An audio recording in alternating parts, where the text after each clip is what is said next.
एक घटना बताते हैं। पूर्व में एक शुक्ला परिवार थे, बड़े जमींदार थे शुक्ला जी, और उनका जो लड़का था बिल्कुल हष्ट पुष्ट ऐसा एकदम। उनका ब्याह हुआ, हम लोग छोटे छोटे बच्चे थे तब। उनका ब्याह हुआ, वो आई तो फिर वो बड़ी रूपवती थी और वो हष्ट पुष्ट थे, सब था सब। एक दो बच्चे हुए, उन्होंने नौकर रखा, उसने नौकर से संबंध बनाया उस उनकी पत्नी ने, और मिल करके नौकर से पति को जहर दे दिया, पति मर गया। अब उसके पिता जो जमींदार थे, उनको जब पता चला ऐसा ऐसा, तो पूरी संपत्ति अपनी एक जो बहुत ही शासन करने वाले जमींदार टाइप थे ठाकुर, उनके नाम कर दी, क्योंकि एक ही पुत्र था। तो तुम्हें दाना नहीं देंगे, हमारे पुत्र को तुमने मार दिया। अब वो सब उधर लिख दी। उन्होंने उनके पिता को भगवान की तरह अपने यहाँ रख लिया ठाकुर ने।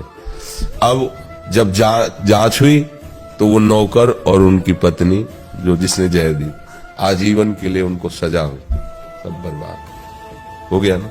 ये तो है बाहरी परिणाम। जो इसका मूल परिणाम आएगा वो आगे के जन्म में भोगना पड़ेगा, नरक आदि भोगने के बाद। ये खिलवाड़ नहीं है, बहुत सावधान रहना चाहिए। ये फिसलते फिसलते ऐसी जगह चला, अब बताओ जीवन भर जेल भोगेगी। वहां पत्नी बनकर जमींदार की आनंद ले रही थी, उसको चैन नहीं पड़ा, मनमानी आचरण किए तो कहां पहुंच गए। छोटे छोटे दो बच्चे गलियों में रोटी मांगते घूमते थे। उस जो जमींदार था वो, क्योंकि सारी प्रॉपर्टी उसने ठाकुर को दे दी जलन में कि तूने हमारे बच्चे को मारा, 1 रुपया, अब पिता के पास अधिकार है, दे दिया। अच्छा, वो दोषी ठहराई गई, दोषी निकली तो दोनों को, उस नौकर को भी उनको आजीवन का कारावास हो।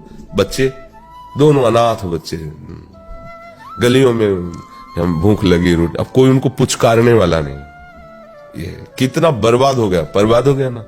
ऐसे ही आज आप लोग मनमानी आचरण करेंगे तो कल आपका जो घेर करके आएगा कर्मों से, अवश्य में भोक्तव्यम, भगवान कह रहे हैं अवश्य में भोक्तव्यम कृतम कर्म शुभाशुभम, वो तुम भोग नहीं पाओगे।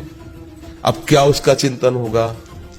जेल में रहकर रात दिन जलेगी, क्योंकि बच्चों का मोह, शरीर की कामाशक्ति और पति के मारने का अपराध, ये सब उसे रात दिन जलाते रहेंगे। इसलिए सबको होश से रहना चाहिए। मन हमारा विचलित करता है, हमें सहना चाहिए। आप लोग गृहस्थ हैं तो धर्म से है, धर्म से चलो। पति पत्नी का संयोग इसीलिए भगवान ने ब्याह पद्धति रखी है कि आप उस पर धीरे धीरे संयम में आओ, धीरे धीरे उस पर विजय प्राप्त करो। नहीं है तो कोई तुम्हें पाप नहीं लगेगा, क्योंकि गृहस्थ धर्म में हो। पर ऐसा नहीं कि तुम ब्याह किसी से करो, मन किसी से, बुद्धि किसी, ये सब बिल्कुल ये धर्म के विरुद्ध आचरण है। और हमें लगता है कि इसमें तुम्हें जीवित वर्तमान में भी शांति नहीं मिलेगी, वासना तुम्हें जला देगी, तृष्णा तुम्हें जलाने लगेगी। देख लेना, धर्म से चलोगे तो कुछ दिनों बाद आपको खुद वैराग्य होने लगेगा।